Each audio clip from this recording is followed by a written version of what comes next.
New Jack Swing podcast with myself, Stevie Street, and Mr. Sheldon Taylor. How you guys doing? Good Doing evening, well, all. sir. Good evening, everybody. Yes. Well, this is an interesting dynamic with what's the name, Dallas Austin. But it'd be fun to see. I almost reckon that we're gonna all have very different things in our top 10, but it'll be something interesting to see. A lot of wind and noise. Where are you sailing a ship there, Nandi, or something? What's going on? Well, I'm still celebrating the fact that Liverpool have won of course. 1 out of 4 trophies. So we're just starting off with the first, and we've got three more left. So we use the kids this time around. That's not buying $1 billion players like 2 other teams who wear blue. We're using our academy well. So yes. What? Built lots of money. What, like Liverpool have never spent any money on players? How much was Van Dijk? Sorry, how much was it? He was a lot less. Anyway, let's move on. Let's move the music here. We're not getting to football talk. Hey, Stevie, you missed him, man. When I called him, he was tipping back a bottle of Foster's, man, celebrating. Okay, yes. Yeah, so today's our top 10 Dallas Austin productions, and it's going to be fun. But before we start that, just to get a roundup from you guys, Stevie, what's anything happening this week? I can't say not much. Not much. I'll be honest. I give a little thought to this tonight's top 10 because I know old Dallas did a lot of New Jack Swing stuff back then. So we're getting back to the New Jack because obviously we did Usher last week. So this week got a good chance to get back to the New Jack, I think. So yeah, okay. I think his best for me is easily his best production, his best work is it's clearly by a mile. So easy to pick the number one. I'll be surprised if you two haven't got the same as me, but we'll see. We'll definitely see. I don't think so. Yeah, but Sheldon, what's been up? Anything music news or anything? Yeah, my new edition is getting ready to kick the residency off very, very soon. And Michael Bivens is, on the front line, trying to get a lot of, IG followers to get him and his team's, his crew's numbers up because he's saying that, we influence a lot of people, and I can't believe it. We're not at a million, whatever followers, and we busted people up, and all of that. So he's trying to, do their thing, man. Hey, old school flavor. Yeah, I mean, Instagram followers, Facebook followers, YouTube followers, it's superficial. You want people that truly appreciate you. People who are buying the tickets, forget all the million. How many people are buying your tickets? And that's what Mr. Dalvin said. It was like, look, man, you got all these hundreds of thousands of people following me, but if I ask you guys to buy my album, how many of you are going to do that? So, yeah. Yeah. Hey, Big Mike, and hi, Tim Beats. Yeah. Hey, guys. So, yes, Dallas Austin tonight. But, yeah. So the viewers out there, don't put your number ones out there. We don't want anything being influenced tonight with these. We don't want our Sheldon Namnu. We don't want to influence them too much. So don't be giving away your number ones. It's the number one's a clear cut winner for me. Okay. We will see. Okay. Well, do you know what? We can start like that. So, Stevie, because you were last week, do you want to kick us off? Well, just before we get into our number 10s, I mean, it's interesting to have a look at the career of Dallas and the way he started, because from what it seems in, like, say, 88, 89, he was under the tutelage of Joyce Fenderella Irby and was producing stuff for her and stuff she was affiliated to. And then, obviously, he must have left her because he got work with Boyz II Men and Motown stuff like Another Bad Creation. And I think that's where people started to take heed of, like, oh, this Dallas Austin's got he certainly can do New Jack R&B. He's got his own sound here. And as you've gone you know, as he made his name into that New Jack, he came out the New Jack era, and then I think then the real big hitters started to come, didn't they, in the mid Yeah, '90s? So, but yeah, I it's mean, an Sheldon has he's connected with Joe Serby, and you know there was you've read her autobiography, and I think there's at one point there was a sense of sh- not bad blood, but she wasn't happy how she kind of raised him up, and you know didn't really sign a deal with him, and you know Bivens came in and you know kind of jumped ship, and just felt like that all the work she invested in him, he just somebody else reaped the rewards from that. Yeah, she felt that Michael Bivins poached him from her, Mm. and whatever deal that they had, it was one of those.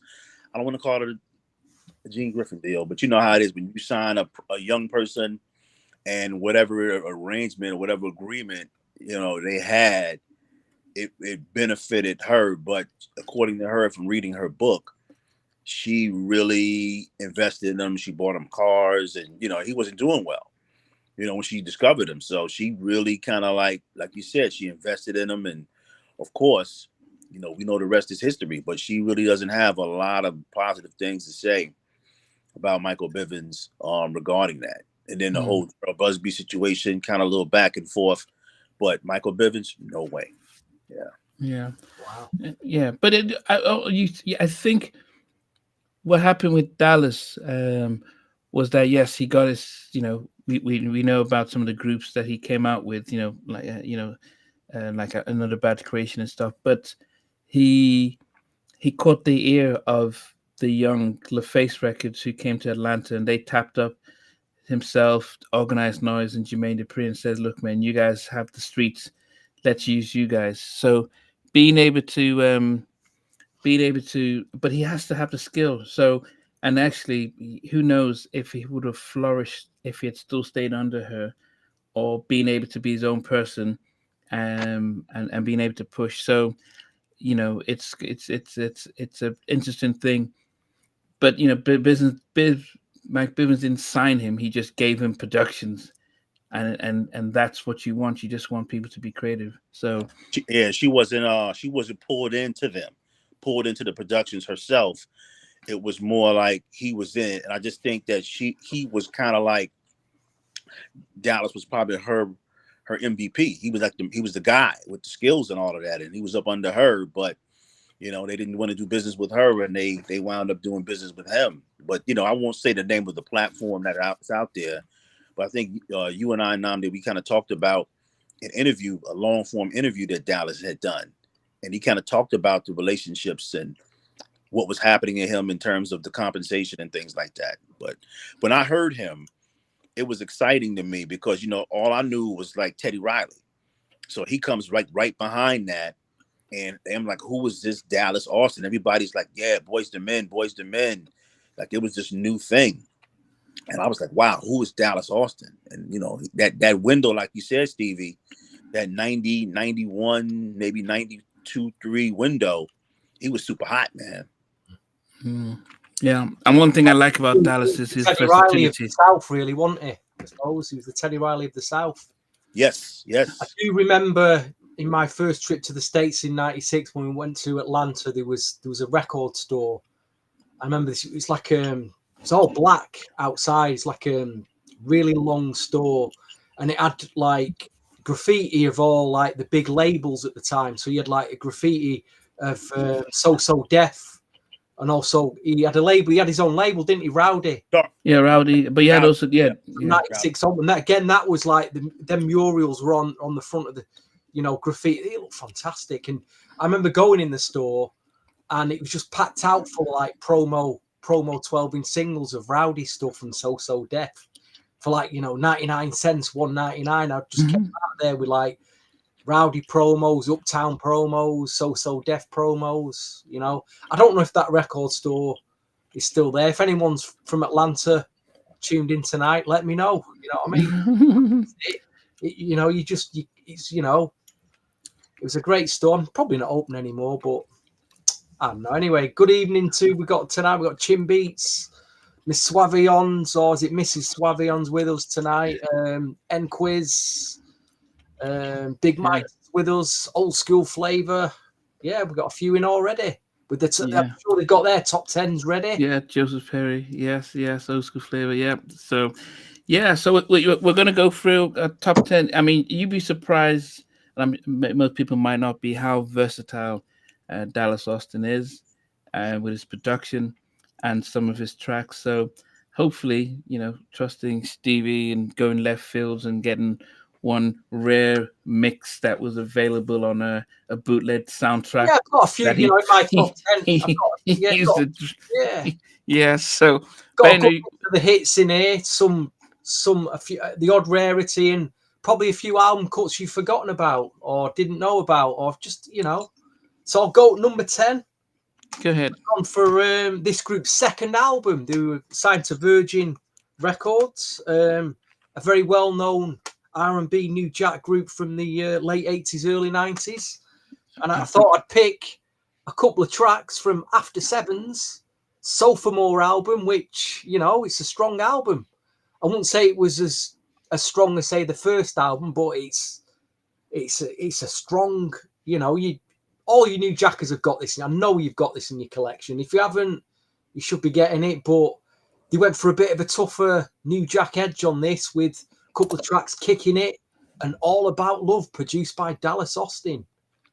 They had a mix of Babyface, Kenny Edmonds on this, but they had a few, 2 or 3 Dallas Austin tracks that very, very solid. And Kicking It got a remix, got a big remix as well. So, yeah, solid start at number 10 for me, and I highly recommend this if you've not picked it up yet. Okay. Sheldon, what about yourself? My number 10 is a bit of a curveball, but yet still.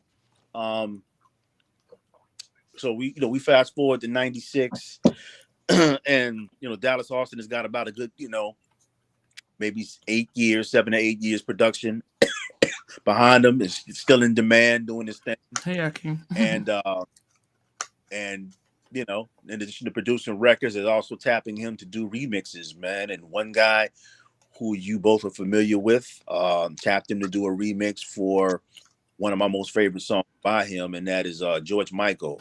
He did the Fast Love remix. I forgot about back in '96. My number 10. Yeah. Forgot about that. Yeah, it's a good track, that. Okay. Sentimental at number 10. Wow.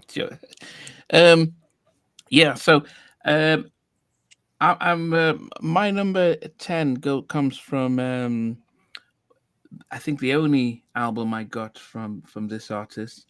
Although I know this artist is a legend and definitely a legend in all ways, but I've never really bought any of this artist's albums apart from this album, and that's because the album had some real good producers, and Dallas was probably one of the main producers in this album. And one of the first tracks that they came out together was a track called Secret. And just Stevie's favorite singer, female artist, and that is Madonna. Yes, Madonna. Wow. So, Secret was really good. I like Secret. I like Human Nature. Had Dave Jam Hall on that, and Take a Bow with Babyface. I mean, it was a nice, solid R&B album. And I think that's one of the things I liked about what Madonna was doing, is that she started to mix them, but she went quality with that. So. Yes, number 10 was Secret by Madonna. So I wanted to really showcase the versatility of Dallas Austin. I think Dallas really will surprise a lot of you guys with some of his productions, because he's done a lot. It also shows the versatility of Madonna. Probably. Yeah. Well. Okay. Yeah. She does any genre and does it very well. So we've had some After Seven, we've had some George Michael. And we've had some. That's amazing, isn't it, folks? How Namdi and Sheldon have picked Madonna and George Michael. Eh? Wow. It was like, what did you enjoy the song though? What was your thought? Oh yeah. But I'm just surprised. I'm just surprised at your two selections. Madonna. Let's get it clear. They picked Madonna and George Michael. Very interesting. I'm not gonna have any Yeah. remixes in mind, so I'm gonna really go into some of my favorite Dallas productions. Yeah. Well, let's bring it back to some.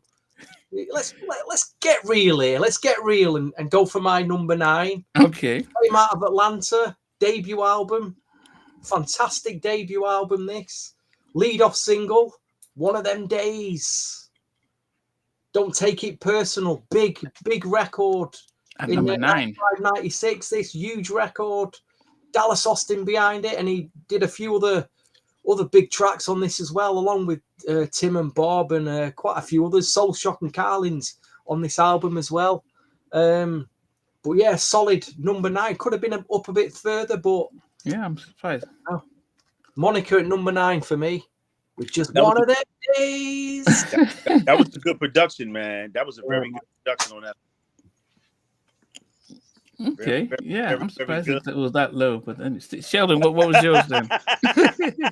I'm surprised it was that low.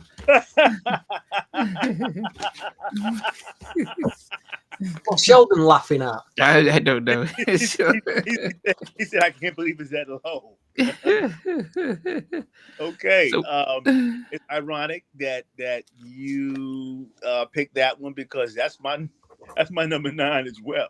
Oh, that's why I was laughing. Why is it so low? Why is it so low? No. Secrets was my number 9. Okay. Okay. Interesting. You got Madonna at number 9. You guys are killing me tonight.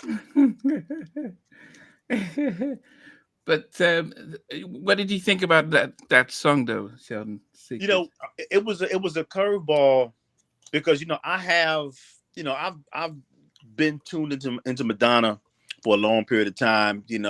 All the records, Lucky Star, all the stuff was on the radio, and I think the very first Madonna joint I bought was for Who's That Girl. That's what I bought the soundtrack for that. That's the very first Madonna joint that I bought.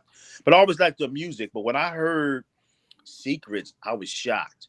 And how I first heard it was that I lived like in a dormitory, and the guy across the hall from my dorm, he played it all the time, and he loved it. But it was a curveball because Madonna had done a lot of other music, a lot of pop, different concepts and stuff like that. But for her, it was just like she just went back to where I don't want to say it was R&B, but Lucky Star and all those records like that were kind of on the R&B vein. But for her to do that, I was like, wow. I was shocked, man, but she pulled it off. Very good record, Okay.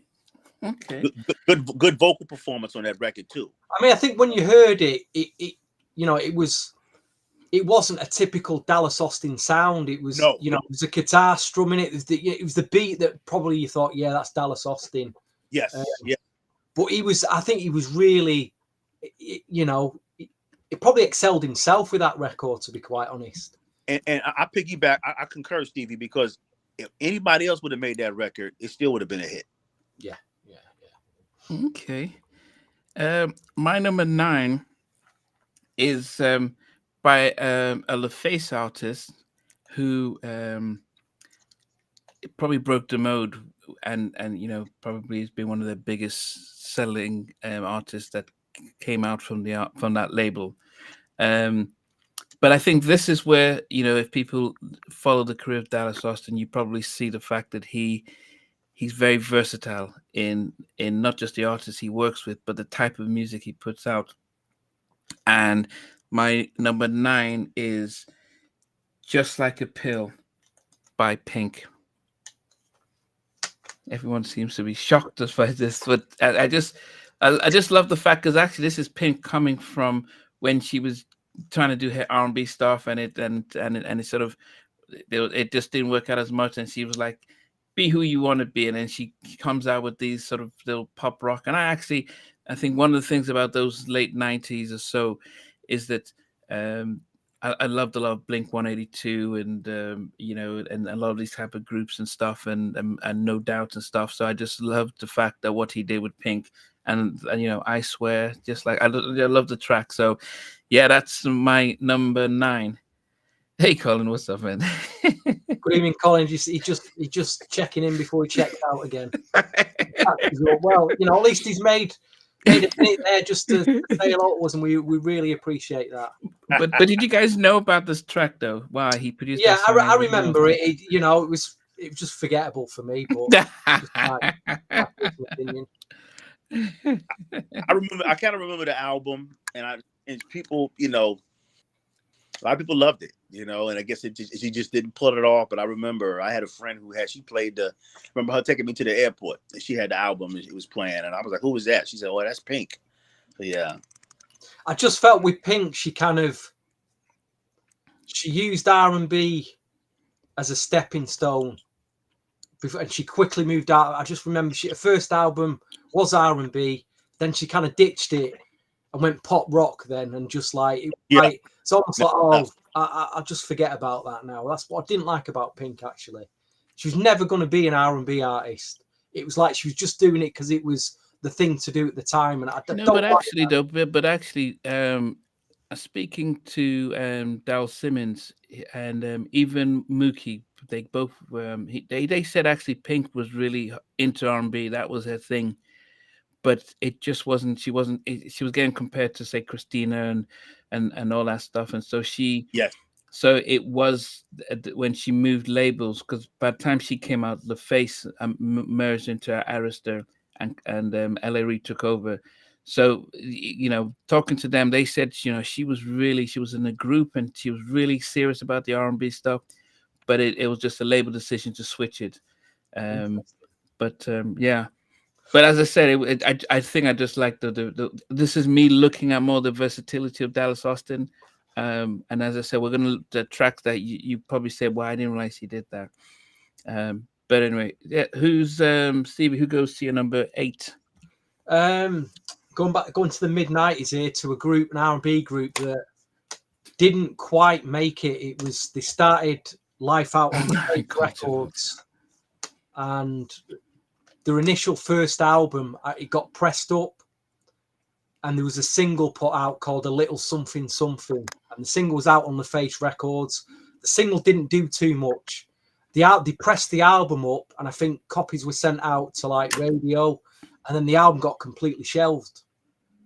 And then a few years later, I'm looking at the labels. Yeah, like you say, when LaFace went to Arista, they came back out again. And they had some of the tracks from that original unreleased album, including a bunch of others. And this time, they had some stuff produced by Dallas Austin. But the group I'm talking about is A Few Good Men. Oh my goodness! So she look at it. She knew you were going to say that. Yeah, including the single Tonight, which is just a killer mid-90s R&B track, and All of My Love, which is an up-tempo. Almost, it was still swing in 95. There was still a bit of swing around in 95. So this is a solid album. It's also got a cover version of Highland Place Mobsters' Let's Take a Dip, but we'll get onto them a bit later. A Few Good Men, solid mid-90s album. This Tonight it's worth buying for Tonight, the single. Great record, that. Thank you, please. Okay. Okay. Sheldon, what makes your number 8? Okay, my number 8 is going to be a ballad, which definitely shows off Dallas Austin's range. Very acoustic style. You talked about the guitar before on the Madonna track, Stevie, and it kind of brings to mind. I talk about the guitar and the acoustic element of it. Kicks it off is TLC's "Unpretty," the ballad. That's my number 8. So that was it was a big song. And I almost think the remix did it. The remix really excelled that record, I thought. Yeah, but I think the message of in it. Remember the Dennis Edwards "Don't Look Any Further"? Was that on that remix? Seemed to get no, but I think no, because I think I was in the States when that came out, and the original version played strong, and it was the message behind it, though. It was the sense of doesn't matter how you look, and I think Christina Aguilera sort of piggybacked off that and did her own "Beautiful," kind of like, oh, I'm going to do my own sort of like so on my own called "You're Beautiful," but talking to T-Boz, listening to T-Boz talking about how much that song really spoke about what she was going through with her um, Sickle, sickle sickle cell, cell. and this how she felt and stuff like that. So very powerful track, and I never liked the song myself personally, but it was a big track, and it was I a big think for the message. ladies, it appealed more to the ladies. It spoke to them. It was and then the video was very, very strong images in the video. And it's just a range of Dallas Austin being able to be. I don't know if when like Jimmy Jam and Terry Lewis, when they're writing with Janet Jackson, initially they're having conversations, and out of those conversations come songs. The same way with Jermaine Dupri when he started working with Usher. But Dallas Austin was very good at writing for the female voice. Very good at doing that. I think he's highly skilled, and that's an underrated thing, because anybody can write hit records, but to be able to write for the female voice and write those type of messages like that, Mm. very powerful. Yeah. Yeah. I mean, yeah. I like the fact that these guys. I like the fact that you guys are putting out some big tracks. Some of them might show up in our top 10. And I like the sort of what Joseph talked about the drama between these songs. I mean, there's a lot of backstories between the songs, like Beautiful. It's very good. My number 8 is I've had to put two songs together because I couldn't separate them, and but I do remember I do remember being in boarding school and listening to this track, and and this is where this particular production that he had, and he carried on to say Boys to Men and stuff, sort of started off, and seeing people that was probably just a little bit younger than me on TV, so I'm talking about Another Bad Creation and Playground and Aisha. I couldn't separate them because it was just like little kids who broke the mode, because because early on we had the boys doing their thing, but they were brothers. But these were all little kids. It just didn't seem. It seemed like he can, if he can make a hit out of kids who we didn't have the same personalities that we had from the boys, he could do anything. So yeah, Playground and Aisha, and the whole Dallas. This is where Dallas has his drum programming, and the signature sound that he carried on with TLC and Boys to Men. But yeah, Another Bad Creation, Aisha and Playground. I have those records, man, and it's strange because obviously I was buying a lot of New Jack Swing stuff back then, and when that record comes out in 91, I I feel crazy when I say this, kind of creepy, but I'm 22, 23 years old. I'm buying a record by some kids, by, by some they're not even teenagers yet, But the music, I'm gonna tell you, man, it's a tribute to Dallas Austin, because you're seeing what he's doing. He's got the drum patterns, but if you look at it, the cadence and the tempo of the record is coming on the vein, obviously, of the BBD, the Poison. Yeah. The same tempo and the cadence and the style. So for him to kind of replicate that, and then of course, obviously, those guys are tied to Michael Bivins. Yeah, that was really, really dope. Did we just forget at the time how bad the vocals were listening to it? Yeah, but it was the music, though. That's the thing. I didn't. It was pretty shocking, but like you say, the production was so heavy. Yeah, so heavy you couldn't ignore it. And Yeah. Aisha and Playground, that they were very catchy, and Motown kind of, I guess they did market them right, so that's what. Well, they I guess it did what it did. I mean, those guys sold some records, man. And on the side note, I don't know if you guys have seen the Michael Bivins documentary, but what he did was he took their money and he put it in the trust. Okay. He took their money and put it in the trust. So when they got to be like 21 years old or whatever, they had access to their money, and they were able to buy their mom's houses and be able to do things, man. So it wasn't like he took a kiddie group and exploited them or whatever. And so the songs were dope at the time, but they also had a happy ending for these guys, because the money made from the records, they had money 30 years later. Yeah, that's definitely good. Yeah. the East Coast family, Boys to Men, ABC, BBD. We all love the whole thing when BBD is in the video and stuff. And yeah, although I think that whole period of time with Dallas, Boys to Men, and Biv 10, the whole drama around that. But we'll get into that one day. But Stevie, what makes your number 7? I picked a New Jack group that we all know very well, but you wouldn't have associated Dallas Austin producing them. And I think this is it'll definitely surprise you two. Might be surprised because they'll be like, "What? Dallas Austin was on this? What? I know that track, and I didn't even realize he produced it." But I went for High Five. There's a track on it called "Miss You Girl." Yes, got a big James Brown sample in it. I miss you, girl. Big swing track, solid track. I used to play this to death, and quite a few others on this album. But yeah, produced by Dallas Austin, believe it or not. A bit of a gem, unsung gem on this High Five album, their third album for Jive Records. And I think it was this their final? I think it was the final album, wasn't it, for Jive Records? And then they had the hits album out, and then it all went a bit pear-shaped, which is a bit of a shame. We all know what happened. So, but yeah, number 7. What's the name of the album? Faithful. Faithful, okay. Faithful. Okay. Is that the album?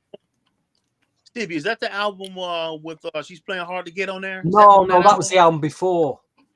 Okay. I don't think this album did as... The singles from this album were Never Should Have Let You Go and What Can I Say to Justify My Love. Okay. Yeah, Never Could Have Let You. I can remember that one. It's got productions here from Joe's on here, Dallas Austin, Art and Rhythm, Timmy Allen. Yeah, it just didn't do as well, this album. No. Track Miss You Girl anyway. Okay. Sheldon, what makes your 7? My number 7, again, is a ballad. And this ballad was a remake of a 1976 soul classic bar artist named Dorothy Moore. And the ironic thing is that when this was recorded, when Dallas Austin produced it, Mary J. Blige had her own version out at the exact same time on her live album. And the song is called Misty Blue. It's a record. It's a soul record that was really, really popular, R&B record, especially in the South. Because it was a Southern singer who sang, and her name was Dorothy Moore. The song was Misty Blue. And that song was really good because it captured Monica at her most soulful delivery for me. And it just showed the versatility of Dallas Austin, because when you look at him, his productions, they kind of like, aside from the swing beat, his productions he doesn't have a singular sound. When he produces these people, it's just like the up tempos, yes. But his productions kind of sneak up on you. So when I was doing the research, it was just amazing. Just looking at the different songs that he produced and the range and the variety. And Misty Blue falls into that example. So that's my number 7. Okay. I don't think I've ever even listened to that record, to be quite honest. Was it on? Was it on the one? Which album was it on? It was on the album that her and the Boys Mind. Well, her album. Yeah, second album. A second album. Yes. Right. Okay. Yes. I'll check it out, because I don't even think I've ever listened to that. I wasn't too impressed by a second album, I'll be honest. Not after the way I used to play the first one. Yeah, the first one. Yeah, first one was dope. This one they kind of like smoothed it out, and the sound it kind of changed. So yeah. Okay. Well, my number 7 comes from the same artist, but I've got 2 tracks in there. I mean, we've already mentioned Don't Take It Personal. At the beat and introducing this young kid and really writing a song from her perspective. But I also like this and like that. So I wanted to just sort of, just to mention about, Dallas's versatility and what he did in that. So that's another big track that he brought with her. So I just kind of put the 2 of them as my number 7. So that's Monica. Okay. So that was a definite favorite of yours, was it, Namdi? Well, the Don't Take It That's Personal what I'm was a big saying, track. your favourites or your versatilities, because all I'm hearing is versatility. No, I set no. that off, didn't I? If it's a Dallas production, no, and I don't think if anyone, if you say, give me Monica's biggest track, that Don't Take It Personal, maybe The Boy's Mine, but that first album Yeah, it was a big album, yeah, it and was. I remember the Like This and Like That, especially the remixes as well. Yeah. So, but I would, just couldn't separate. Not that I couldn't separate them, but I would have put them as a joint number 7. So Stevie, what goes to your number? Don't take, was it? Did it Elo? Number 6 we're on now, aren't we? Yeah. Right, again, I've stayed very heavy New Jack style. I've gone for a soundtrack, which I think we've probably all seen the movies. I enjoyed the movie at the time. I watched it a few times. Bit of a controversial title for the movie, though. White Men Can't Jump. White Men Can't Jump. And I've gone for Riff, another R&B new in this nice little promotional CD single here, with a nice picture of the two guys, Woody Harrelson and what's he called? The big Wesley Snipes. Wesley Snipes. There it is. It's even got the CDs shaped as a basketball, but a very, very heavy up tempo New Jack swing. White men can jump. Was it White Man? Yeah. White Man. Don't you know the white man can And I jump? think it had who else was on vocal? I can't remember. There was some other vocalist on this one. I can't remember looking at the credits here. You've got Dave Way listed. Yeah, that was a big swing track. The hardcore people will love that record. If you guys if you guys want to understand the story of Rift, you have to listen to my interview with Nitty Green, and he talks about how they were signed to the major label.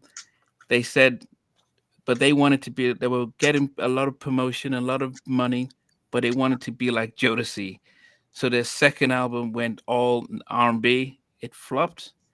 Then they said, "Okay, come on, we want to get David Foster to come and produce your." Oh, We wanted to do what they wanted to do what Boys to Men were doing. Those type of what, did he ballads. get him out of the coffin? Did he unscrew his coffin there, or what? No, you know what? Actually, Unscrew David's they coffin there and get him they out. got David Foster did an amazing ballad. The label says we're going to push you. We want you to be like bigger than Boys to Men. They said nope. We want to be R&B, and they turned their back on the label, and they got blacklisted from the industry. And that's what they do. You cooperate, man. Yeah. They just They went everywhere, and they says, "Nah, man. If you couldn't get a job with those guys, we can't touch you." And that's how they got blacklisted. So, I wish Nitty was probably one of my first interviews, but it was amazing. It's sad to hear the story, but it was amazing. So, yeah. So that was I like that track though, and the film was the film was good. but I got to check the interview out, man, because I remember you talking about that, and when with the labels, they want you to do something, you got to do it. I remember there was a group, All for One. They did a record. They had this record called "I'll Do Anything." Yeah, that was really popular. With Gerald Levert, they wanted Gerald Levert to sing it, and Gerald Levert didn't do it, and they got mad. So, yeah. Yeah. Okay. Sheldon, what's your numbers? Where we at? Number 6. Number 6 is "It's So Hard to Say Goodbye." Obviously the record, I remember it from the Coolie High movie back in the days, and I really believe, even though there were some other records that were people loved that were really popular from Boys to Men, I think that record that really catapulted them and put them on the path to do all those other big records, because even though Motown Philly was exciting to hear, I think "It's So Hard to Say Goodbye" set them up for the path to longevity to where they are now. If they don't do that record, if Dallas Austin doesn't produce that record, I think that it is that really establishes them as a singing group, establishes their identity. I don't think that Boys to Men would be doing a residency. I don't think Boys to Men would be having those big records like "End of the Road" and all the other ones. So, a lot of credit, a lot of respect to Dallas Austin, because I think he was a catalyst for those guys to really just branch off into to be the big group that they became. Yeah, no, definitely. I mean, that was definitely a lot of what a lot of what we hear from that album. And I remember when people used to say, "Is that not New Jack?" And I'm thinking, well, I don't know if it is New Jack and stuff at the time. Um, Boys to Men, but it was definitely Dallas's sort of production. So that was your number six. Number That 6. was your number six. My number six is by a group we've already spoken about them. Um, but when they came out, I mean, yes, the imagery was all over was eye catching. Um, but their versatility, and there's one thing I always wished about, say, some of the groups of female groups of the '90s. I didn't like the lead singer and then the backup, because it felt as if, well, what are you bringing to the group if you can't all sing? And what I liked about what TLC did was that they all had their different personalities and they all had their different styles. And I loved this track by Dallas Austin, "What About Your Friends?" um, because it was different. I mean, okay, I thought about "Ain't Too Proud to Beg," but I thought, which I thought was their debut single. But I really loved "What About Your Friends," because that was one of I bought that album, really loved that album, but that was just loved that the whole vibe about what about your friends, and and also how the girls were just different and fun and unique and not like everyone else. So that was my number six, Dallas Austin, TLC's "What About Your Friend." What about your friend? No, that's a good record. That. Yeah. So number what? Number 5. We're number 5 now. One of the things that happened in the 90s was those producers that have kind of made it at the time, the major labels would chuck money and give them their own record label, wouldn't they? And I don't know, imagine now a record label giving a load of money to a producer to start his own label. And imagine Back, yeah. if the first, say, 3 acts that they signed just flopped. Would the major label still invest money and let them do another artist? Would it even get to 3 artists? They'd probably get rid of them. If the second artist flopped, they'd be gone. But that's what happened at LaFace Records. Damien Dame, debut album flopped, didn't do it.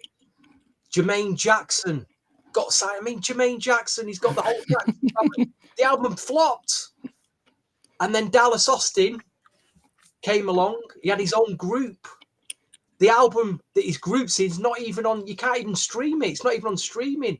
It's got like a tiny cult following because people just don't know about this lost album that was put out, and just there were 2 singles released from it. Again, the singles flopped because there were some pretty bad stories behind it. But if you bought this album and you bought into this group, they have like a little cult New Jack following. It's a fantastic album. It just people, I just thought it was a great album, this. But number 5 is Dallas Austin's group, the Highland Place Mobsters. I got the double vinyl at the time. I bought the singles. But I picked Stay from this. I picked Try My Love and Let's Take a Dip. But this whole album is one crazy ride of a crazy New Jack ride. I mean, there's so many stories, bad luck stories from this about. She has 5 copies. Yeah. Well, one of the singers in it, is it Theopolis? I think he's still on Facebook because let's just say his mind's not all there. I've got to be careful what I say here, but apparently during a LaFace, it was like an album launch party, and Death Row was there as well. And apparently he was singing along, and he did a mosh pit thing where he threw himself out into the crowd. And apparently he landed on one of Death Row's ladies and hurt her pretty badly. And it nearly came to blows. And, left a really bad taste in the mouth. The second single, Dirt Road White Girl, as they said in an interview, was about white girls trying to be black. I mean, how controversial can you get? And apparently LaFace weren't happy with that. They just didn't want to put that because of what might because of the message it was saying. So it was doomed. It was doomed from the start, really. The first single, Naked, just flopped, even though I love the first thing, Nakad, but that flopped as well. But I tell you what, if you've not got this album, it's telling you need to get this album. See, it's got a little cutout as well. See, when these albums didn't sell, about a year later, you'd end up cut out as a copy store in a warehouse store, cut out, deleted, and that's how I got mine. But it's a great album. This. Oh, okay. I just wonder what would have happened if they'd put another album out, but it was doomed, unfortunately. Highland Place Mobsters. Okay. Stevie. Sorry, Sheldon. What's your number 5? My number 5 is Motown Philly. What? Yeah, Motown Philly is my number 5. Wow. Yeah, Motown my number 5. Hold on a minute. You've not picked anything from it yet, have you, Namdi? No, not from. Carry on. Sorry, Sheldon. Carry on. Yeah. That's my number 5. Obviously, when I heard the record, to me, I mean, it was a dope record.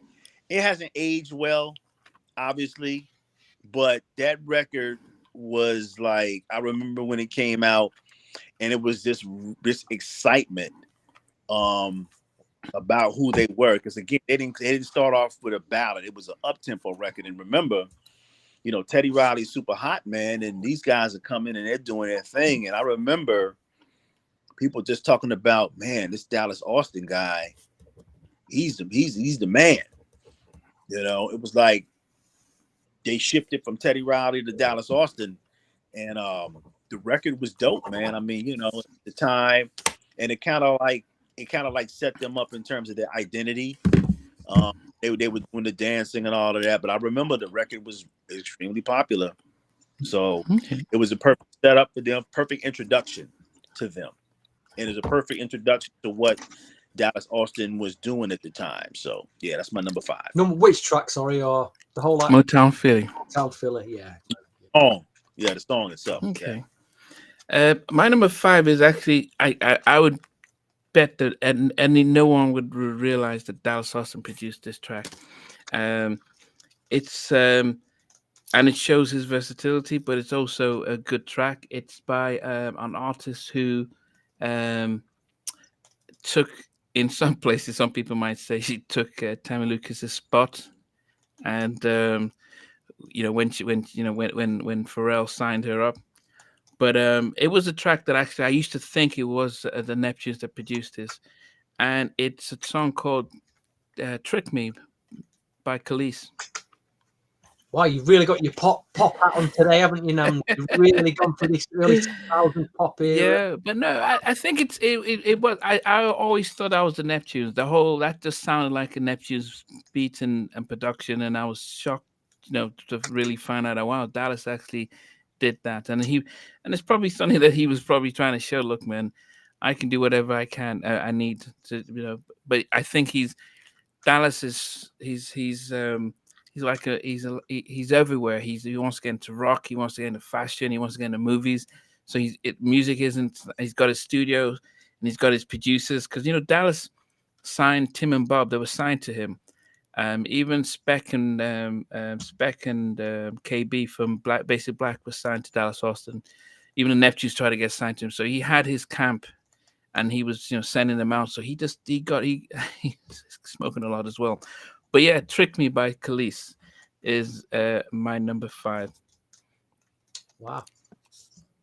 Yes. What's your number 4, Stevie? Number 4 is probably everyone's favorite female group from the 90s. I picked 3 tracks from them. Of course, I'm talking about TLC. Okay. I just thought I'd lump 3 tracks together. Obviously, it wasn't on the Creep from the second album, which is a huge hit record. What About Your Friends? As you said, I love that record. And I've gone for Get It Up as well from the soundtrack. Get It Up.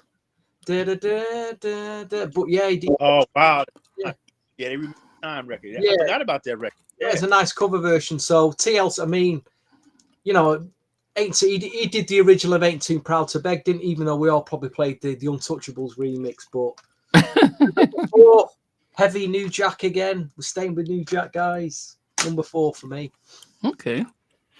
It was an amazing album, amazing debut album, because it was not like what's out there. And you know, and it want yeah. So I love what he I'll did. never forget going into the record store Saturday morning, picking up the Ain't Too Proud to Beg cover and going, why is this girl wearing a condom with a silly hat? I put the record back. I put it back, went home, and then my good friend Leaky Fresh played the record on a Sunday evening on his 9 for the 90s New Jack Swing show. And I was on the phone to the record shop on the Monday going, did you sell that TLC record? But please put it in a bag. Put it in a bag for me. So I couldn't believe. I was like, what? How did I pull that record back? And I rushed back the next week to make sure I got it. But there you go. Crazy madness. Is that the original record or? No, that's I'm talking about the 12-inch. I remember the first. Okay. I just saw the 12-inch. The album wasn't even out then. I just remember picking up and going, look at this cover. It's got a condom on. She's got a green hat on it. I just put it back. I didn't even bother listening to it. Big mistake. Big mistake. Sheldon, what makes you number 4? My number 4 is TLC's "What About Your Friends." Okay. Oh, all gone for that. Interesting. That's my favorite. That's my favorite song on the entire TLC first album. Wow. I just love the message. I love the video. Once again, it's just Dallas Austin being able to write songs. Not only they were anthems, but they had songs that were messages. Because at that time, you know, nobody was writing songs like that. You know, as far as New Jack, it was more about, you know, girls or partying or whatever, or you know, you're talking about the music, the beat, the groove, or whatever. But Dallas Austin's ability to write anthems for them with significant messages, and again, I believe that once again, him writing songs like that would help them find a signature style. Because even though they had the other record, the big record, the debut record, "What About Your Friends," set them up for future records like Waterfalls and Unpretty, because those records kind of gave them, TLC, an identity as a empowerment type group. And I think that Dallas Austin was a catalyst for that with these type of records that he was creating for them. You know, "What About Your Friends?" That's my number 4. Number 4. Steve Collin was asking where you can get a copy of that. I'm just looking on Discogs. There's a load of copies on Discogs. A lot of them. Just looking at the sellers. Ooh, you're paying about £15 for it. I'd say you get one out of Germany or even America. You get one for like 10. You know, with shipping altogether about £10. Go on Discogs. Okay. And then have him. I can't see his message because I'm on my phone.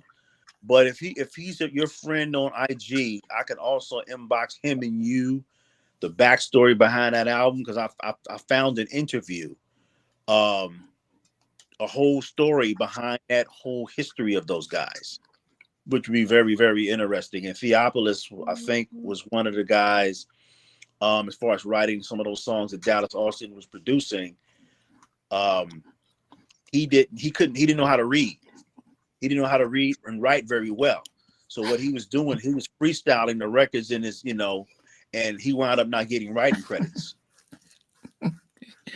Colin's going back on stage. He sent me a message, old Theopolis, on Facebook about maybe 2 years ago. I actually went back to the message, and he sent me his number because he's still out in Atlanta. He said all it was his number, Atlanta, call me. And then he's uploaded all these tracks, and I'm listening to all these tracks, and they're all heavy metal. He's doing rock now. It's all these rock tracks. I'm like, whoa, he's doing, like, you know, he's still got it. I didn't call him, but he didn't. Okay. You know, he could end up being a guest on the show one day. Yeah, and he'd be a good guest, because that vein, the Highland Place Mobsters, that was kind of the vibe that Dallas was putting them in. You know, Bad Brains and a lot of those punk groups and things of that nature. So they would have an alternative sound. And in the article, they were talking about how when people found out that LaFace had a R&B group. They thought it was going to be some guys in some suits, and it blew their mind. And they got gun holsters on and Timberland, more like a Jodeci edge. So yeah. Mm. Okay, well, my number 4. I don't know how I was disappointed with the album. Maybe because I expected Teddy to be on and doing some production, but he didn't because he was focused on Blackstreet. So it was a hit and miss for me, this album. He had 2 big good songs on this album, but I did like the fact that that he got Dallas to do one of the best songs on the album, which I wish they did a single with. And I actually heard the story of how he got Biggie Smalls to perform the rap when he told him, "Hey, I've got this track. How do you feel about doing it, rapping on it?" And he was like, "Are you kidding me?" And he was so pumped. And and the song is called "This Time Around" on Michael Jackson's History. Biggie, Michael was excited to have Biggie on there. They should have brought a single. They should have released as a single because that was, this was '95. Before Biggie passed, and if he had done a single, it would have just it was a beautiful track. I mean, but I just loved how that the whole guitar thing that was flowing in it, and really interesting production and stuff. So as much as I didn't like the History album, I like what Dallas did on this track. This time around, Michael Jackson featuring Biggie Smalls. Yeah, that should have been the lead single because Biggie was hot in '95. Yeah. He was super. That would have been a good single. Yeah. I never, I'll my hands up. It's the one Michael Jackson album I just didn't play at the time. Yeah, and I didn't enjoy the album. Yeah. Later, I just didn't. I never. Yeah, I that kind of like bypassed me. It did. Yeah. Bypassed. But I like. You know what? I just remember the record company seemed to be. They packaged it with a load of hits, didn't they? It was a double CD, so he had. That's probably why I didn't buy it. Because I thought it's like a repackage of hits to me. Yes, it was a double CD, but he had a few good. I mean, okay, "You Are Not Alone" was the debuted at number 1, so it's a record he did with that. Too Bad wasn't bad, and they Don't Care About Me. They had some really good production remixes. I think that the Untouchables did some remixes on that. They Don't Care About Us. All I really want to say is, so they had some spotted songs all there, but it was just filled with so many mediocre songs. So the record did write and produce the "You're Not Alone." The record got. I'm gonna tell you, man, that album got kind of lost. It was like a pop album, but the 2 lead singles would have been "You're Not Alone" and then the Dallas Austin record that he did around with Biggie. Yeah, those 2 records. Oh man, and the rest of that stuff would have been what it would have been, but those 2 singles would have been really big for him, man. Yeah. Anyway, so that's my number 4. So Stevie, we're down to the top 3. What's your number 3? Wow. I think the only thing we're going to agree all on tonight is definitely 2 groups being in our top 10, and I've not put them in yet. So they're at number 3 though. Boys to Men, and I've picked 3 tracks from this album. I've gone for Under Pressure. I've gone for Symphony, and I've gone for a track that's, I guess I didn't give it even though I loved it at the time, I didn't realise how it'd stand the test of time since that new R&B group, One More, have done a cover or about to release a cover of it. But Please Don't Go. What a record that is. Oh, dearie me. That really has stood the test of time. Kills me when I listen to it. So, number 3, we've said enough about him tonight, Boys to Men, and what he did with this album. So, he had to be in there in my top 10. Okay. Yeah, definitely a good call. Sheldon, what's your number 3? My number 3 is don't take it personal, one of those days, Monica. And the dope thing about that, it shows. Well, that went high. Okay. Yeah, Dallas Austin's ability to change with the times, because now we're going into the hip hop soul where people are rhyming, they're singing over break beats, and I think that's one of his biggest records, one of his dopest records from that era. So it went from the up tempo, high octane New Jack Swing, style, and he just eased over into that, and it was right in the pocket with whatever was out, because that whole mid-tempo head nodding type, energy was out, and he was right in the pocket with that vein when the music changed. So, yep. Okay. My number 3 is another track that I don't think we might realize that Dallas did this track, but I would say that this particular singer was, how they start comparing, they're like, oh, you're going to be the next Whitney and stuff like that, and so there's lots of pressure being on the same label as well. Not was she on J Records? I think she was on J Records. Um, but this was a big track from Deborah Cox, and it's called Sentimental. And it was just the vibe. It was just yeah. It was I just loved the whole beat, the track, the whole thing. And yeah, so this is Dallas producing for Deborah Cox. I don't even know if this is her biggest track. Or maybe it's somebody. Yeah, I don't know if this was her biggest, but I thought at the time it was her biggest song. But "Sentimental" by Deborah Cox, that was the song I always knew her by, and stuff. So yeah, that's my number 3. I was very happy you've included that. I was worried that you wouldn't put that one in, but it's there and it's high up. I'm impressed, Andy. You finally impressed me tonight. Okay. What makes you number 2, Stevie? Number 2, okay.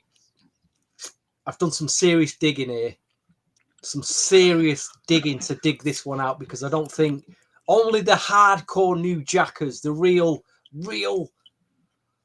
collectors probably would have got this, and there ain't that many.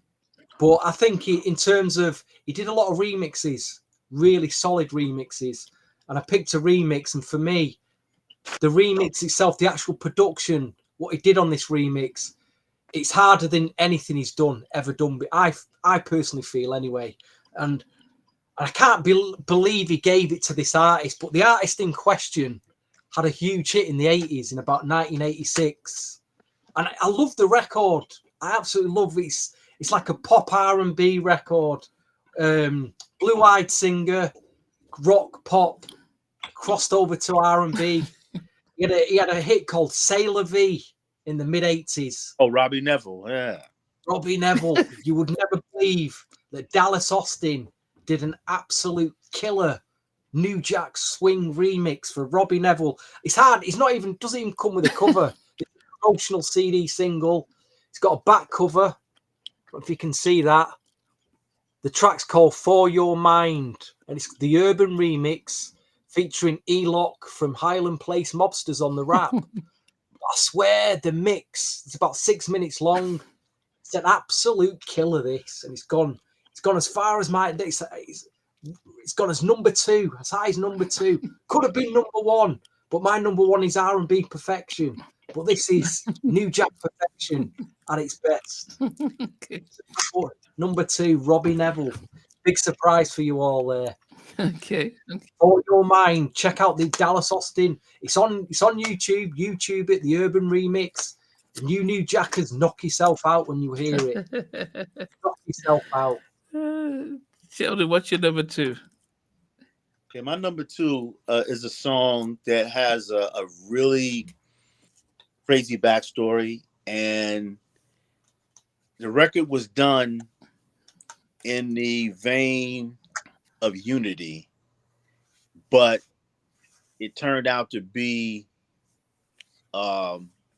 conflict at the end. And it's a strange record, and thankfully the artists who sang these records have reconciled, and everything is smooth. And that record is The Boy Is Mine. The Boy Is Mine, we associate that with Rodney Jerkins, obviously, because he is the guy that's really, he's Brandy. Brandy is his muse. He's the main, guy producing for Brandy. Perfect fit. Well, when that record is being made, it's inspired by a couple things. It's inspired in the vein of the Michael Jackson, Paul McCartney, The Girl Is Mine, and it's also inspired by the Jerry Springer talk show, love triangles, when the guy has a girlfriend and a woman on the side, and they're fighting each other. So that has a unique backstory. So obviously, the genesis of that record begins with Rodney Jerkins. But what happens is that the decision is to bring Dallas Austin in to give the song a more accessible sound that would contribute to its success. And it's a good record. I think that's like the crown jewel in the Brandy and the Monica catalog. But it just goes to show you, again, the versatility of Dallas Austin being able to produce and write songs, different anthems and all of that, but then also to be in the vein, in the space where he can collaborate with another R&B producer and come out with a hit. So people associate it with Rodney Jerkins, but Dallas Austin is a major part of that record as well. So that's my number. I didn't even know Dallas Austin was credited on that record. But he's credited for recording Brandy's vocals, but he's listed as a producer. It was Darkchild, Brandy, and Dallas Austin as producers, but it was written by Darkchild and his camp and Brandy. It's hard for me to, because that's like a Darkchild, his style of music, and maybe he came in to sort of do Monica's bit, but it's hard for me to really see, really put Dallas on that. He co-produced it, but it's. It does say he's all over it. I'm looking at it now. It says producer Dallas Austin, Rodney Jerkins, producer, vocal producer of Monica. Hold on, producer Monica's vocal production by Dallas Austin. So he's produced the vocals. Yeah, Monica.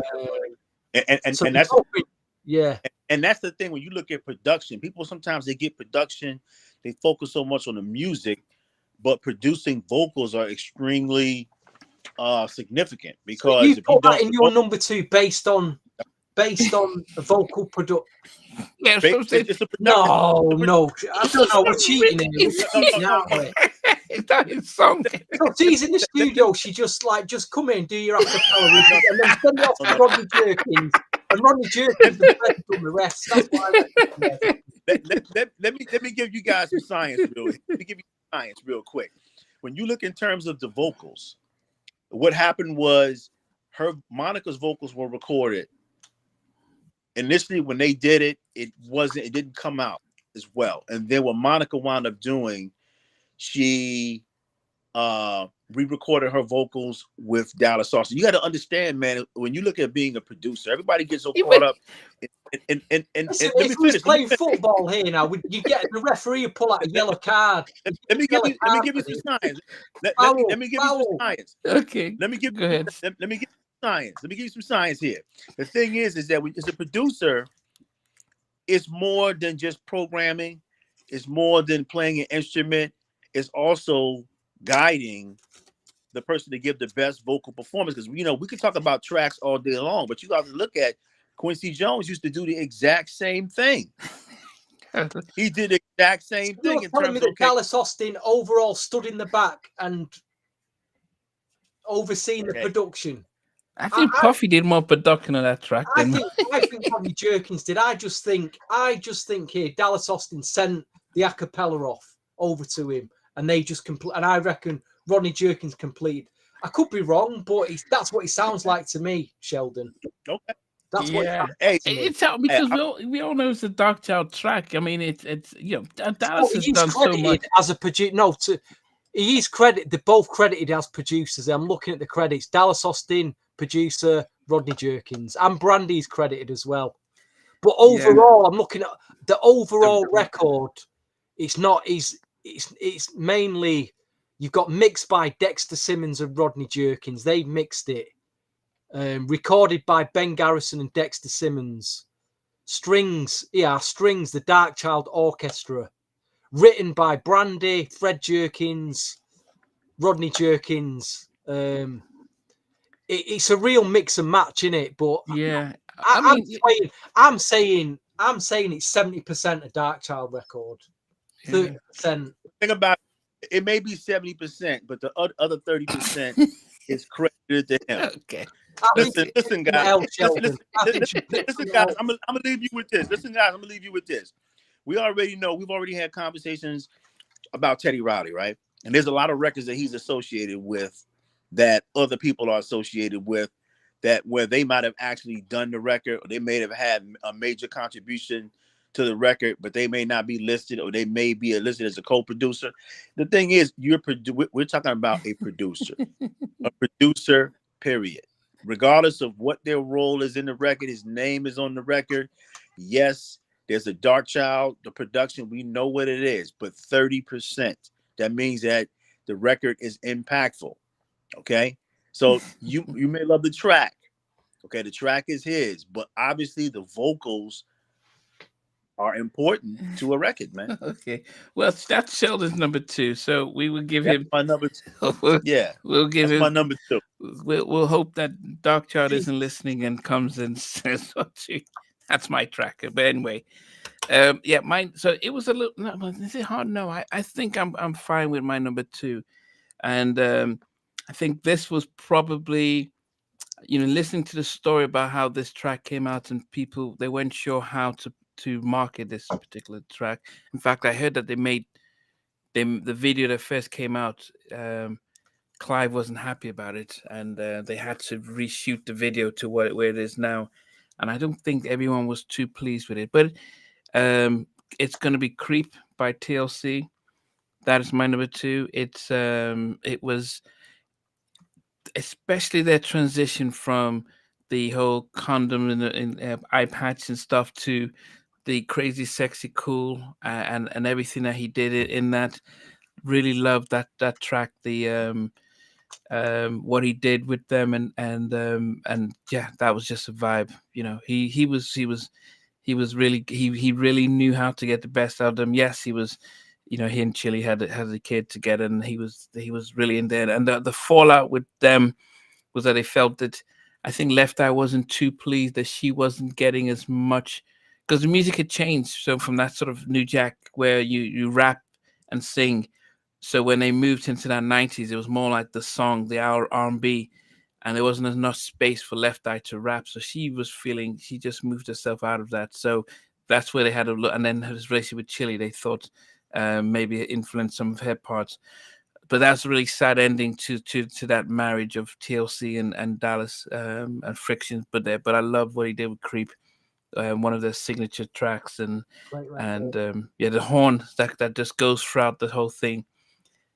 Yeah, I mean, when it came out, were you guys fans of that?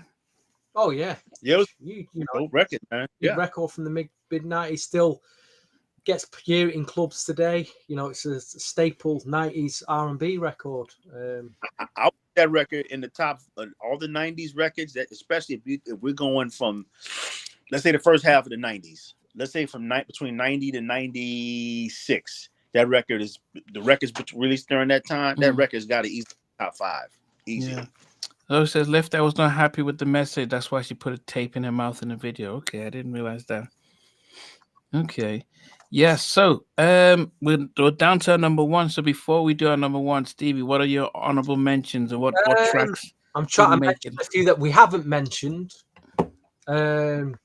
A guy called Dealer Vance, he did a remix of one of his tracks. The track was called "Itching in My Pants." It's a crazy New Jack remix.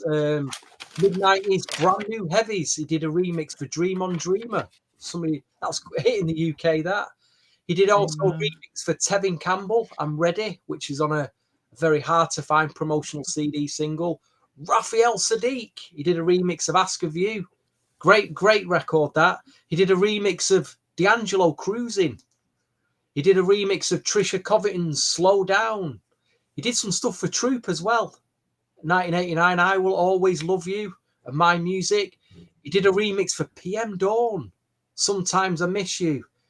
I go for an honourable pop record, which might be at Namdi's number 1, the way it's going, the way your top 10's going. The Sugar Babes. He did the button.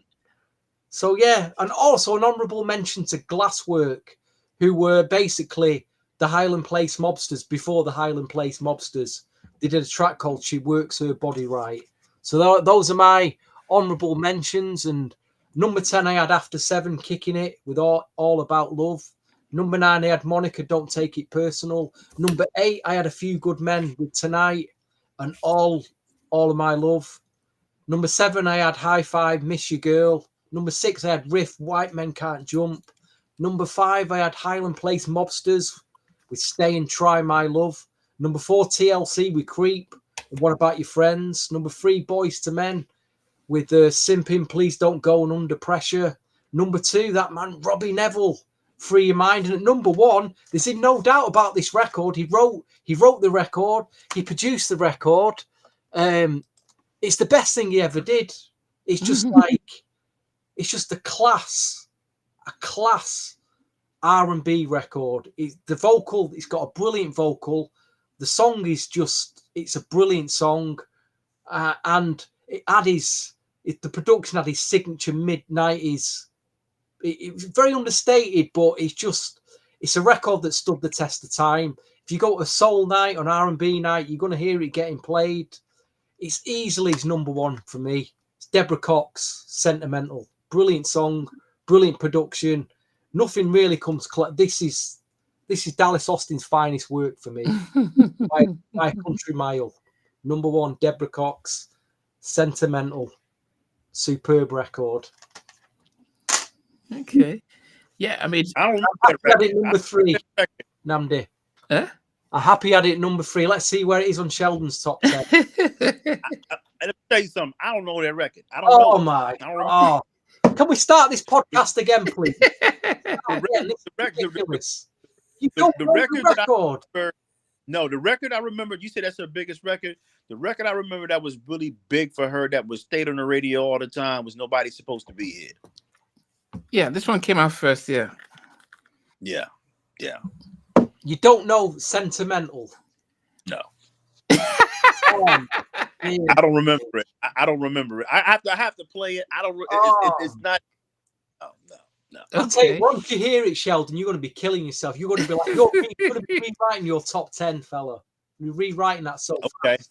I'm gonna check it out when we get done. I'm kind of curious because maybe when I hear it, I Well, I've remember got it number 1. He's got it number 3, so it must be. He's got it high up. Well, Okay, Sheldon. Before you, what's some of your honorable mentions before you go to your top 10? The Boy's Mine. No, here we go. Number 10 is Fast Love remix by George Michael. Number 9 is going to be Secrets by Madonna. Number 8 is Unpretty by TLC. Number 7 is Misty Blue by Madonna. Number 6 is It's So Hard to Say Goodbye by Boyz II Men. Number 5 is Motown Philly by Boyz II Men. Number 4 is TLC, What About Your Friends? Number 3 is Don't Take It Personal, One of Those Days. Number 2, The Boy's Mine. And my number 1, to me, are the 2, I don't want to say best because best is it's all relative, but I think the signature records that are in his catalog, that really, those records are classic records, man. Both of those records, and when you listen to the sound of this, and these records are together. I couldn't separate them. But when you listen to both of those records, they're 2 different sounds, and it speaks to his versatility. I've been saying it all throughout the podcast. His versatility as a producer to do different sounds. The first song is going to be in the vein of the New Jack Swing Productions. It's a layered production, different samples stacked on top of each other. Again, you see the energy of a female group coming out when there's male dominated. They're not pretty like In Vogue. None of that. It's just the total opposite. And that's Ain't Too Proud to Beg. Dope record. And then the counterpart, obviously, is Creep. Sexy record. It kind of, you see the video and it kind of takes TLC into another gear, because even though Left Eye is a sentimental favorite, especially now she's no longer here, and people really look back and they really look on how she was like the linchpin between the two. But when you look at Creep took TLC from the whole male boyish look with the baggy clothes and it was dope for its time, but it was still kind of on a gimmicky side. Creep helped them grow up. For me, Creep turned them into a legitimate R&B group. They were doing their thing on the first album, which was dope, but it was a major upgrade. But those two records, those are two of my all-time favorite records in the Dallas Austin catalog. And unfortunately, I don't have any honorable mentions. Okay. Okay. No, I mean, as I said, those were, I mean, two of the biggest tracks. Well, Ain't Too Proud to Beg, as it came out, and was different and Creep. So yeah. Um, some of my honorable mentions would be no one mentioned Deion Sanders, Must Be the Money. That was He produced that? yeah, he did. Wow. I heard a story that Suge called him up and gave him a big wad of cash to come and play around with it. He didn't expect. He just thought it was I never gonna be got fun. that album. I wonder what the album's like. I never got that album. I'll have to maybe get a cheap copy of it at some point. Yeah, must be. But yeah, he did that. That was one. I liked Boys to Men. Thank You, what he did of the two album. That was an honorable mention.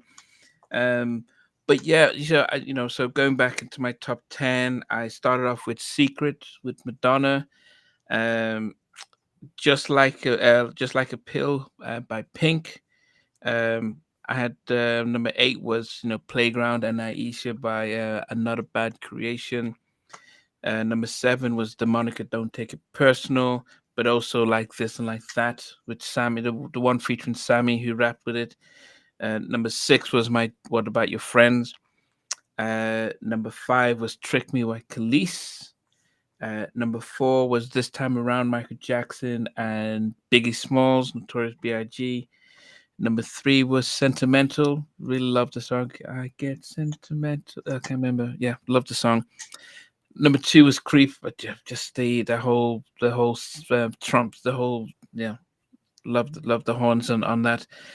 And my number 1, you know what? I couldn't actually do the one song, but he produced 8 songs off this debut album. Now, there was tracks like A Lonely Heart, Please Don't Go, Ooh Ha, Motown Philly, So Hard to Say Goodbye, Under Pressure, Simply. I love this album, love the production, love the slow jams. In fact, who was I think one year, one more. They came out with. They were trying to recover the track. Is it Lonely Heart? Is it Lonely Heart or Please Don't Go? Please don't go. Please don't. And it was like they didn't have the power in their vocals, but it just touched that. I loved the slow jams of this debut album of Boys to Men. Loved the tracks. Please Don't Go, Lonely Heart. This Heart of Mine. Dallas was just amazing with this. So I couldn't just say Motown Philly because that was the big one, but I just loved his production on that album. So if I was to just say my number 1 would be Dallas's songs on Motown Philly. Just the fact that he did 8 amazing classics on that album. So, what we've tried to do today is we've given some of our favorite, minus the sort of the Boys Mind kind of thing. But anyway, we tried to give some of our favorite Dallas Austin tracks. And actually, amazing how versatile he is.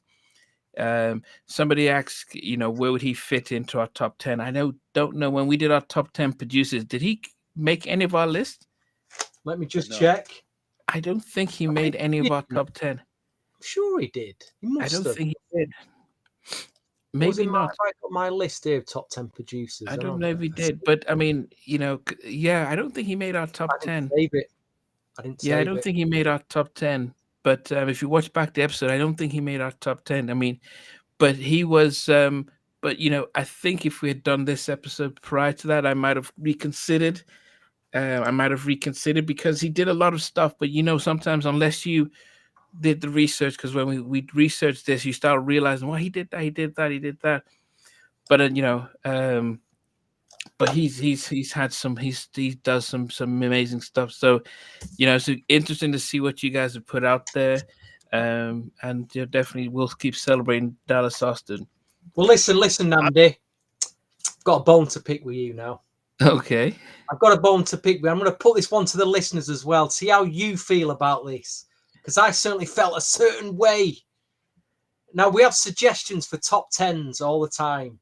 Because we've got a whole year to fill of top tens, and I said, how about we do a top 10 by this certain artist? And you went, we're not going to get enough views on this one. And I'm like, are you serious? Are you absolutely? Yeah, it's just not going to. It's not going to put. It's not. I'm thinking, it's a New Jack podcast. Is it about the views? Are you really that cared about the views, or I care about good content as well.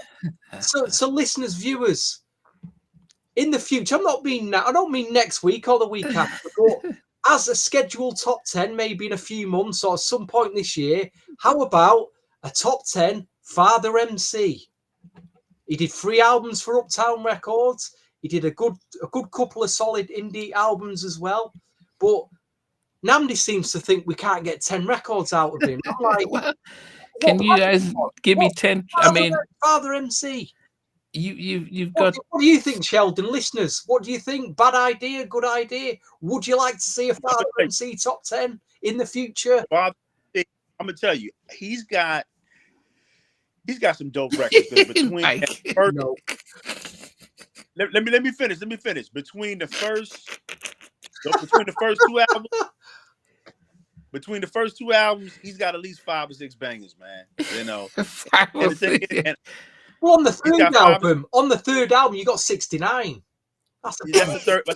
No, I'm just saying. Saying on the first 2 albums, he got at least 5 or 6 records, and then I bought that third album. So, again, yeah, he's got some dope records, man. People don't realize, man, how fly he was to where he was in demand. Like when Ray Parker Jr. did a record, Ray Parker Jr. is a Ghostbusters guy. When Ray Parker Jr. did a record, he signed with, I think, Arista Records or MCA. He signed with MCA Records. And he put out a song, and Father MC was She Needs to Get Some. I forgot about him, actually. You reminded me, Namdi. I forgot about, good records. Yeah. That's a dope record, man. Father, man, it was like he had that flyness like Big Daddy Kane. She Needs to Get Some. That one. She Needs to Get Some. That's the record. Yeah, man. Yeah.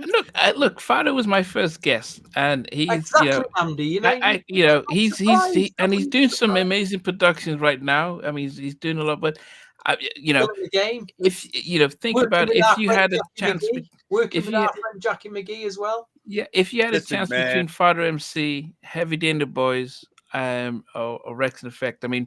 Lee, we could do them all, though. We need to get New Jack rappers at some point. Well, here it is. When you look at that, I'm glad you're bringing this up, Stevie. You a brainchild, man. When you look in terms of Father MC, obviously Heavy D had more albums, right? And they look at Rex and Effect. They did 3 albums, and Teddy was talking about the 3rd album they did.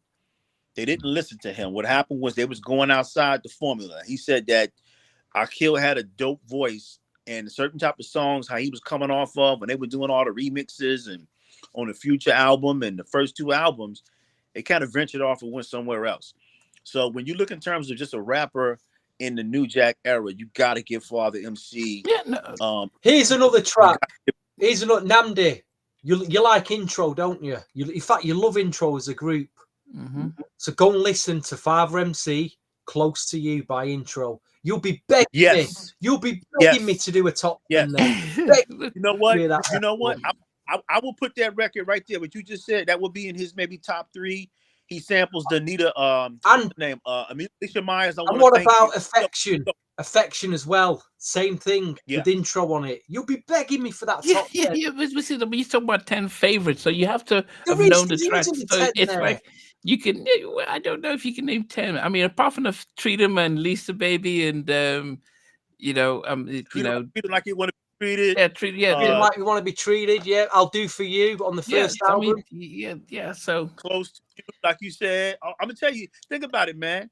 Is that it can work because if I don't know Sentimental, and you could put Sentimental in your top Sheldon, 2. that doesn't. That's no excuse for that. I don't know how you don't know Sentimental, but anyway. If you could, if I don't know Sentimental, and you could put Sentimental in your top 2, then easily you may not have heard all the Father records, but go back and do your research, and you'll see how catchy, how smooth those records was. Father MC, man, One was Night dope, Stand, man. produced by Eddie F. One Night Stand. There you go. There you go. You need to. There you go. There you go. So Namdi, you need to. There you go. When you talk to Eddie F, No, hey, what talk to me about that? Yeah, You know? no doubt. I mean, I know some of the tracks because, as I said, I've known some of his tracks and stuff. And for those who are just joining, on Thursday, I'm going live with Jimmy Jenkins, the co-founder of Uptown Records, with Mr. Eddie F as well. So they're both going to be talking about the Heavy D and Boys production and all the Untouchables production, all the stuff that they did with Heavy D and the Boys, the whole Motown stuff. So even Motown, yes. They may ask, if you ask questions about Diddy, they will give you their answers and stuff like that. So that is Thursday at 10 p.m. UK time. Because really now we've done the big, in terms of top tens, we've pretty much done the big hitters. We've done Teddy. We haven't done Jermaine Dupri. Yeah, we've done LaFace. We've got Jermaine Dupri, and then Thursday. We're going to have to branch out a bit. We've not got... Heavy D and the Boys. Well, this is it. We've not touched on New Jack Rap yet, and there was a whole scene of New Jack rappers that I think we should touch upon at some point, you know? You know what? That's a good idea. When you start looking at, we can just even maybe have our top 5. Heavy D probably did about 6 or 7 albums. Yeah. So maybe our top 5 Heavy D albums. We could do a top 10 Heavy D, a top 10 Rex and Effects. We could do a top 10. They don't have 10 albums though. They only got 3 albums. They don't have to. Guy didn't. We've done a top 10 Guy yet. No, we haven't done Guy. We haven't done Blackstreet. So yeah. So we're gonna sort. We're gonna sort that out. Chimbies with Tracy Spencer was 3.5 hours. I think. All right, let me put this to the list of viewers out there. Who would you like a top 10 of? Let's give you. Is anyone you'd like your top 10s of? We're not going to do them next week. We're gonna just for a future. We can note them down. We had a midnight. One listener wanted Midnight Star. I mean, great suggestion. Midnight Star, great 80s group. Did a bit of New Jack, not a lot, but towards the end they did dabble in a bit of New Jack. But so we got I'll Be Sure, we got Untouchables. Untouchables, I like that. We had that. I actually would be doing. Yeah, I'll Be Sure. Let me take down notes here. We got I'll Be Sure. Make sure you take down notes for that Father MC. Less albums than Father MC, but Untouchables. Top 10 LaFace. We've done that. Which LaFace? I don't think we did. LaFace Records as a label. Yeah, it's right. Top 10 Uptown Records. Oh, that's a good suggestion. I like that. I didn't think of that. Oh, yeah, Mary J. Ballard. Stevie seems to not be a big Mary J, but Mary has 9 albums. I'll get my sleeping bag ready. Yeah, I think Anita might be hard though. Well, but we can consider it down. Anita, we've got the whole year to plan for, so not to worry about that. Yeah, so I think I think Uptown LaFace as a record. I don't know. We've not done Jermaine, or do we do Jermaine or So Dev? Top 10 Devontae Swing. I like that a lot. Yeah, our producers. Top 10 R. Kelly. We got. It probably by the time we get to do that one, he'll probably come out of prison by then. So yeah, we'll be reviving his career maybe. That'd be a good idea. Yeah, no, I think R. Kelly might be very controversial. I mean that unless man, go ahead and run it, man. Okay, run it all, bro. Yeah, he's getting out soon, isn't he? I believe he's coming out of prison soon.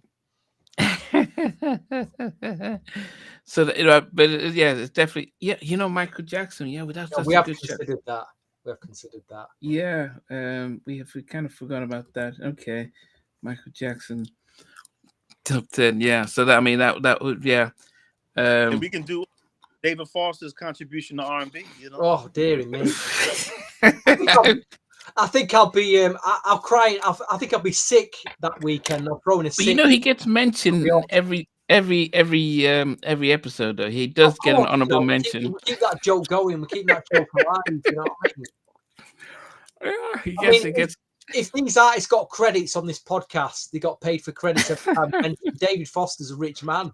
A rich man Right, right Dave, cut the check, Dave. Yeah. Cut the check, baby. Yeah, we probably might have to do a top 10 David Foster because he was in our top 10. Oh, please no. Hey, he was on a Monica album, the Boys Bond album. He was on that. He wrote a song on it. Yeah. Hey, yeah. honorable mention. You know, he came in the game doing R&B though. You know, He so did some good stuff for Chicago that I liked. He did some stuff in Chicago, and then you know, Earth, Wind and Fire. You know, he did a record. He did out a lot of songs with them. So, David Foster, we got to show love today. So who's gonna know? Oh, Joe. Okay, this Joe songs of production. Man. Yes, Joe. Yeah, but who's gonna know any blue-eyed soul singers? I mean, so you John B, Robin Thicke, you make Roddy McDonald, Tina Marie. Are there how many? Are they up to 12 or so? Yeah, I think he probably pull out, squeeze out 10, maybe. Yeah, squeeze out 10. Okay. Depends on how far you want to go back. You squeeze out 10. Yeah, we're to go back. Yeah, okay. I mean, talking about En Vogue. Man, did they just not? Yeah, they did enough. They did enough material. Yeah. Okay. Oh yeah, I did. Yeah. Okay. Let me. All right. That's the White Eyed. Is it white? Blue Eyed. I don't know. So Blue Eyed Soul. The thing is that we've got to keep it in the realm of New Jack though. We've got to keep it. Well, yeah, New Kids on the Block and the New Jack track. Did in that whole album. That whole album stuff. But think about it though, is that when you're looking at Joe was not really like a New Jack artist. He only got one album, and that kind of falls in line with that, and everything moves into the different hip hop soul and all that. So at least he started New Jack. He started the roots of it were New Jack though. So without Justin Timberlake. Oh, there's there. Yeah, once you start, you can find out and stuff. But guys, we definitely want to thank you. I mean, you've given us a good list. We will, we're going to go through the list and start to see what our next. Yeah, Christopher Williams. Yeah, I mean, anyway, we're going to go. We're taking down these suggestions and we're going to go through them, and then we're going to schedule out the next. The thing about that, Big Mike, it's probably Stevie that will probably win that with his eyes closed. And top 10 New Jack Swing one hit wonders. I like the cover versions idea as well. New Jack cover versions, because there's a lot of cover versions during the period. Big 80s soul hits as well. They did New Jack style, like Jeff Red, I Found Loving, and think could do a top 10 of that covers. Yeah, the top 10 one hit wonders would be an interesting one. Yeah, would be. Yeah, one hit wonders. That's always a hard one because I may say someone's a one hit wonder and they say, oh no, they had a career afterwards. So Jane Child, there's one straight away. Don't fall in. I can't remember another record by Jane Child after that, really. So. Or Mark Morrison. Well, he had a few. He had a few, didn't he? Yeah, maybe in the UK, but not in the US. Yeah, he only had US. Yeah, but you know what? They still play that. That song was on TV. That song was on TV commercials. Write down Chucky Booker productions and tracks as well. Top 10 Chucky Booker. Don't forget about him. Yeah, Colin England. I don't even know him that well. Full Force. Yeah, I mean they were in Full Force top 10 productions. So much. Yeah. They don't have a lot. You'd have Britney Spears in there, wouldn't you, Andy? No, it'd be some Backstreet Boys. Yeah, some Backstreet Boys. Yeah. I mean, do we know? I mean, with Sheldon, would you know your top 10 R&B UK artists? I could probably give you 5, but a lot of them wouldn't be New Jack. They would be like within the like what Loose Ends and Soul to Soul and well, after that, like the Last Disciples and people coming after that. So I'm stopping that for me because I left the UK in like 97. So I'm kind of like stop right there. That could be Omar and people like that. I'm good with that. But if you start going really after that, I'm lost. Oh, the other thing we need again to put, we have talked about this offline, is we're going to do a podcast where we piloted it at Christmas, just letting the listeners come on and have a chat. So listeners, if you want to come on, we're going to do a podcast where we're going to let the listeners on come on for, so get your top 3, top 5 New Jack records. If you manage to get on, get your top 3, top 5 New Jack records ready. Come on, we'll have a chat where you can tell us your top 5s. That'll be a podcast dedicated to you listeners who tune in every week, because we really appreciate you. So that's coming up. That's going to come up imminently, probably next month. So if you want to join us, we'd like you to join us at some point. Yeah.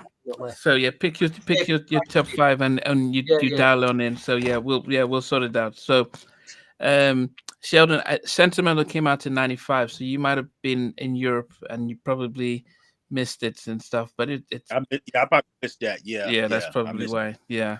But anyway, guys, we want to thank you. We've got a lot of suggestions, but I think what Stevie said is that our next show, it's going to be you guys coming on and giving us your top 5 tracks, and then we'll get everyone. So we're going to open up the link for everyone to come on in and talk through. So that's going to be our next show. So we want you guys the week, get your pens and papers ready, and get typing your top 5s ready, and get yourself set up. Get your laptop set up for when we're going to do that next week or the week after. When we're going to drop. Yeah, we'll get it confirmed and put it out. So after we finish right now, we're going to close it down, and then we will confirm where. But it's our next show will be you guys coming on and giving us your top 5 favorite tracks. No David Foster's, please. No David Foster's. It could be New Jack, please. On Break My Heart by Tony Braxton. Yes, I understand. That was yes. So it'll be you guys coming on. So our next show, when we come on live, it'll be you guys. As I said, we'll post the link and you guys come on in and give us your top 5. That'll be a fun episode. So that'll be our next show. So I don't know when it is, but once we get the details, we'll post it up there. But for now, I want to thank you guys. As always, you make the show, and you make things Before you go, it's not on streaming. If you take anything from tonight's episode, go and get yourself a copy of the Highland Place Mobsters album before it disappears forever. And it'll probably never end up on streaming services. Thank you. Yes. Yeah. And also, go ahead, Sheldon. Before we go, I just want to go ahead and just shout out E. Carney if you're listening. So I told you I would shout you out on the show. So E. Carney, what's up? Look forward to engaging with you, and thanks for the support. Yes. And yes, Eddie F, DJ Eddie F, and Mr. Jimmy Jenkins, Uptown Records, Thursday, 5:30 Eastern, 10:30 UK time. They're going to be live, so get your questions in for Eddie F and Jimmy Love, and maybe some other special guests are going to join, dial in. So I'm not sure, but that will be a good one. So till then, guys, we'll see you. Thanks again. But as I said, our next show, you guys need to get your top 5 tracks ready, and you're going to come on and join us. Take care.